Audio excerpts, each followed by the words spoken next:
Now in this video we will talk about the next experiment, that is experiment to prove that carbon dioxide is produced by green plants during respiration. So first we have proven this experiment with the help of germinating seeds and now by the green plants. So for this we are going to take a green plant. So here we have taken a potted green plant and we will cover it with a bell jar. This type of apparatus is called a bell jar. It is a wide mouth, it is open from this side, and we will place all these things on a glass slab, let's say, and everything is tightly packed by applying Vaseline. Here everywhere we will apply Vaseline. The purpose of applying Vaseline is that whatever air or whatever gases are produced, like carbon dioxide or oxygen entering in, they should not escape from any of the points. So, and this is also tightly fitted by a stopper. The stopper has two holes from where we have passed two tubes. These are called the two delivery tubes. And we have taken two flasks, flask A and flask B. And in both we have taken lime water. So from the flask A, from this side, we are allowing air to enter in. So here air is entering, and before passing the air in the flask A, we will first allow the air to pass through soda lime. The purpose of soda lime here is to absorb CO2. So soda lime will absorb carbon dioxide from the air, and this can be proved by when we see that here the lime water is clear. So when the lime water is clear, it is not milky, it means that the air entering inside is now totally free from carbon dioxide. And then this carbon dioxide free air is passed here in the bell jar, so where we have kept this potted plant. So potted plant will undergo, this plant will undergo respiration. So this plant can also show photosynthesis, but for that we have to perform this experiment in the dark. So we will not we will not provide the provision of light, or we can apply a black cloth all over it. We can cover it by a black cloth, or we have to carry out this process in the dark room. So when this air is entering here, now it is free from carbon dioxide, so respiration will take place. So during respiration, carbon dioxide will be produced, and we can see how it is produced. We can see that the air which is coming out from this plant will turn the lime water milky. In flask B, again we have taken lime water, and this lime water turns milky. So this clearly indicates that carbon dioxide is produced by this plant. So we can say that our experiment is proven that carbon dioxide is produced by green plants during respiration. Okay. Now the next experiment is experiment to show that heat is evolved during respiration. So we have read that during the process of respiration, some amount of heat is also evolved. So this also we can perform with the help of an experiment. For this, what we are going to do, we will take some large amount of seeds, let's say 200 or 250 grams of seeds. And first of all, we will soak them in water so that they start absorbing water and they are ready for the germination. So pea seeds or bean seeds, any seeds we can take, and we will soak them in water for 24 hours. Now half of the seeds we are going to boil. So once we boil the seeds, you know that the cells will be dead, and that will be our control experiment.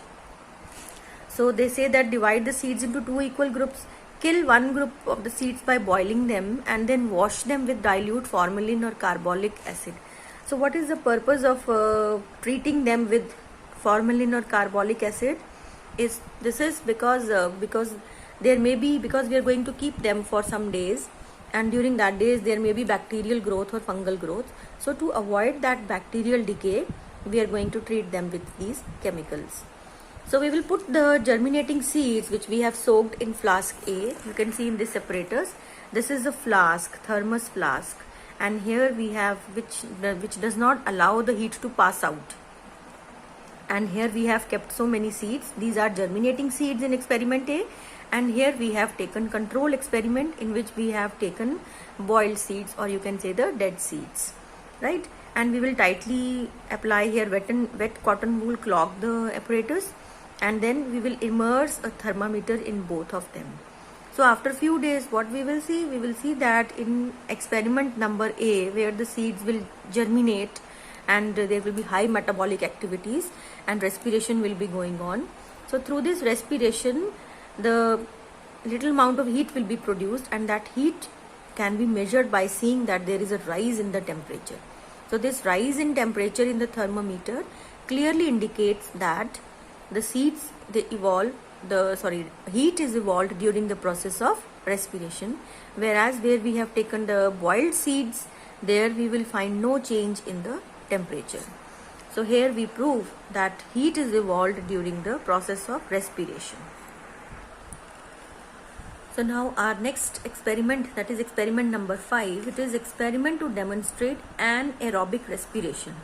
See, dear student, this should be clarified. Now we are going to understand anaerobic respiration, and you know very well that anaerobic respiration means respiration without oxygen. So we know that seeds can also germinate even in the absence of oxygen, but for some time. So for this, what we are going to do, we will take 8 to 10 soaked seeds and we will immerse them in a test tube. Here we have taken seeds and we will immerse them in a test tube which is filled with mercury. And this test tube is also inverted in a beaker, and this beaker is also filled with mercury. Mercury will cut the supply of oxygen. So means now we are not providing any oxygen. And what we will observe that after few days, 2 to 3 days, these as soon as you immerse these seeds, they float up. And due to the anaerobic respiration, so some CO2 will be produced. So after 2 to 3 days, we will see that this level of mercury falls down here, and this part is totally filled with carbon dioxide gas. Now how do we know that this is carbon dioxide gas over here? So for this, what we will do is we can slightly tilt this and we will immerse a stick of potassium hydroxide, KOH. And you have already studied that potassium hydroxide absorbs carbon dioxide. So once we insert this KOH stick, KOH will absorb CO2 and we will see that the level of mercury will again rise till here. So this clearly indicates that carbon dioxide is released by these germinating seeds even without oxygen. Means the germinating seeds can produce a carbon dioxide even during anaerobic respiration. Okay, so here we have completed these experiments, and now we will go on. This next topic is respiration contrasted with photosynthesis. But before that, we will just go through these questions. Progress check. In experiments on respiration, the seeds taken as controlled are boiled. Why?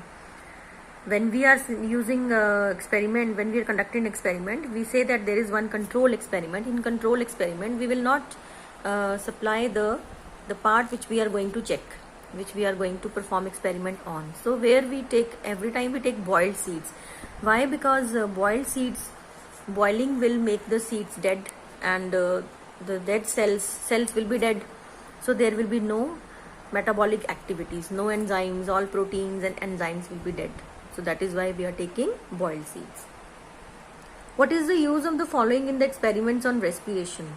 Soda lime. Soda lime is used to absorb. This is to absorb carbon dioxide, and lime water is to check the presence of carbon dioxide, because we can check, because lime water will turn milky. If it turns milky, means carbon dioxide is present, and soda lime will absorb carbon dioxide. So when we want to make the air free from carbon dioxide, we will use soda lime. Suppose we conduct an experiment to demonstrate respiration in a green plant. What special precaution is required to be taken in it? So when you are conducting experiment on green plant, you know that green plant will perform photosynthesis as well as respiration. But we are going to check respiration, conduct experiment on respiration. So we have to take special precaution that this plant should not undergo photosynthesis. So for that, we have to conduct the experiment in a dark room where there is no light, Or other thing we can do is we can cover it by a black paper or a black chart or black cloth tightly, so that we don't supply the light and there is no photosynthesis, to prevent photosynthesis. This is the special precaution. In experiment number 5, we are using mercury in the test tube and the beaker. Why can't we use water instead? Here we have used mercury, but we cannot use water because mercury will not supply oxygen, or you can say mercury will cut the supply of oxygen, whereas water may have little amount of oxygen. And since we are performing anaerobic respiration, we want that the seeds should germinate. We want to see that seeds can germinate in absence of oxygen. So for that reason, we are using mercury. Then the next is respiration contrasted with photosynthesis. As you know that both are directly opposite processes, and you have studied that in plants both the processes take place simultaneously. So here they have given some points and you can go through these. Photosynthesis, you know that it occurs in green plants where there is chlorophyll. Respiration occurs in all the living cells, and photosynthesis occurs only during light. Respiration, it is a continuous process, day and night. Here carbon dioxide is used and water is used. Here oxygen and glucose is used. Here oxygen is produced, released. Here carbon dioxide is released. In photosynthesis, light energy is converted into chemical energy, whereas in respiration, chemical energy is partly converted into heat and rest is converted into ATP. You know that it is used for various activities. And photosynthesis results in gain in weight, it results in weight loss. It is food is manufactured here, so we can say it is constructive process, anabolic process, whereas respiration, here food is broken down, so we can say food is oxidized because it is in the presence of oxygen, or you can say it is catabolic process. So just you can go through these. And the last topic is respiration in plants compared with respiration in animals. In plants and animals, in both, you know that both are living and both carry out respiration, but there are some differences. The differences we can summarize as such. First point is that in plants there is no gaseous transport. As you know that plants do not have any blood or blood vessels. So in animals, blood takes the oxygen. You know that oxygen is dissolved in blood and carbon dioxide is also brought by blood. Whereas in plants, these gases simply diffuse in the cells. This exchange of gases occurs by the process of diffusion, cell diffusion. Okay. Secondly, in anaerobic respiration in plants, the end product is ethyl alcohol, whereas in animals it is lactic acid. We also perform sometimes for a short period anaerobic respiration.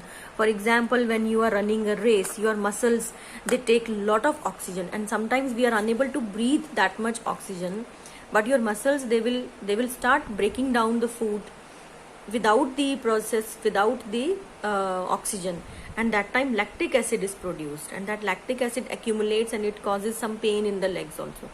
Whereas in plants, the end product of anaerobic respiration is ethanol or ethyl alcohol. And the last point is that in plants, the respiration produces little heat, whereas in animals it is little more, some more heat is produced. Okay. So now we will discuss the question answers in the next video. Thank you very much.